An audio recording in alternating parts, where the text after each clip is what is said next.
Hey there. Welcome back to another episode of our Be Encouraged Moments. Today we're talking about choosing to be cheerful, choosing cheerfulness. I love what Larissa brought to the table last week about our emotions and owning every one of them because they're all created by God. Even the mad and the angry and the blues and then the joy and all of that. And so this is kind of like tagging on to that, which I love. And we did not plan this at all. I didn't give her my script. No, and I didn't give her mine. So this is cool. I want to start by reading a scripture, Proverbs 15:15. Proverbs is so good because it obviously is a lot of wisdom for us. So reading it is just very helpful to me. It says, everything seems to go wrong when you feel weak and depressed. But when you choose to be cheerful, every day will bring you more and more joy and fullness. And I love that because it's true. It's a mindset.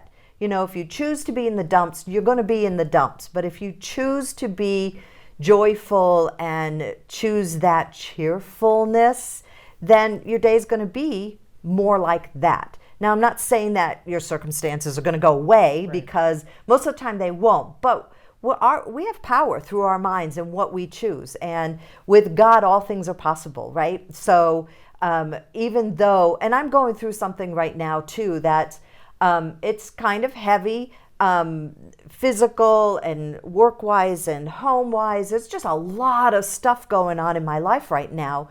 We lost our little puppy a couple of weeks ago, so that's kind of hard, and we miss her. And so there's just stuff, right? And I know that you all are going through your things too. But in the midst of that, I still have a choice, and I can choose cheerfulness over to stay in the dumps. Yes, I can own the blues and the grief and everything that I go through, but I can also choose to be cheerful.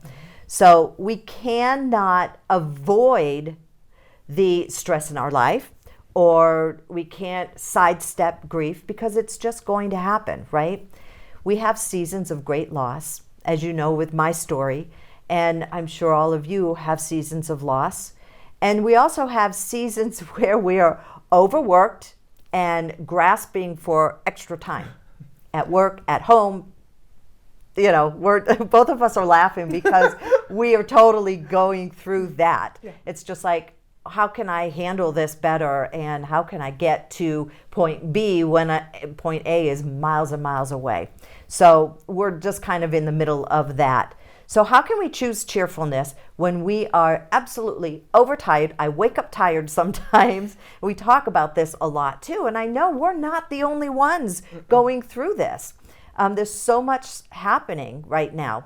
When we're overtired and the demands of life they're not stopping. They're continuing. How do you handle that? How do you choose to be cheerful in a situation like that?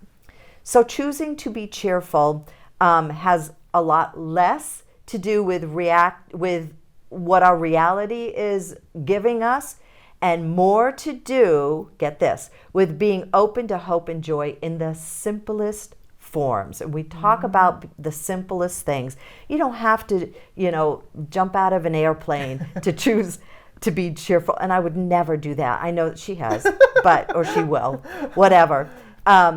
So consider what brings you joy and laughter. Okay, for me, one of the little things is just watching puppy videos. I love that, and the silly things that puppies do. Or just hanging out with best friends and, going out to dinner and laughing and just kind of escaping for just a moment. Sometimes that, or playing with your kiddos, that brings me a lot of joy too. So, well, not playing with your kiddos, but with the little ones, and writing my book, it's just totally gives me joy knowing that little ones are loving that. It's a simple way to reset. Yes, reset. That's exactly right. So we cannot make it on our own. And that's one thing I want to let you know.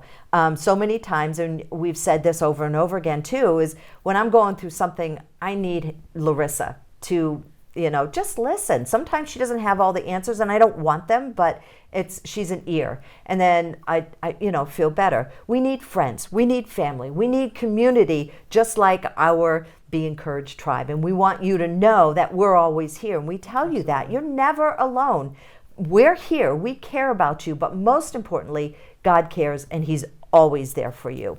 So, we can learn and we can trust from others in our lives. And I think that's very important. They give us wisdom to help us through these times so that we can get to that cheerfulness of life.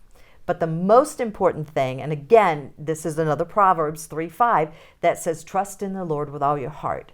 So get to the point where you just say that over and over again. Lord, I trust you with all my heart. Just help me. I'm trusting you with all my heart. And, it really does work. We're choosing to trust in the Lord, and we're choosing that cheerfulness. Choose to be cheerful. I know we've done a lot of choosing joy in the past, but this is part of that. We do have that choice. Be encouraged. Make it a priority to incorporate and mindfully engage the things that bring you cheer, joy, laughter, and with friends and family. Don't be by yourself. Include others. And when you're overwhelmed with life, stop and embrace the joy when it comes. Thank you for joining us for our Be Encouraged moments.